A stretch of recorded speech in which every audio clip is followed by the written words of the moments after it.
Details చూస్తే అమెరికాను మళ్లీ ఉన్నతంగా తీర్చిదిద్దుతానని ఎన్నికల్లో గెలిచిన డొనాల్డ్ ట్రంప్ ప్రతిరోజు ఒక్కొక్క దేశానికి హెచ్చరికలను జారీ చేస్తున్నారు.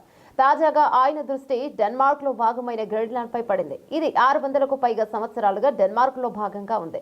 ట్రంప్ తమ సామాజిక మాధ్యమ వేదిక ట్రూత్ సోషల్ స్పందిస్తూ దేశ భద్రత, ప్రపంచ స్వేచ్ఛ కోసం గ్రీన్లాండ్ పై యాజమాన్యం నియంత్రణ ఖచ్చితంగా ఉండాలని అమెరికా భావిస్తోందని పేర్కొన్నారు.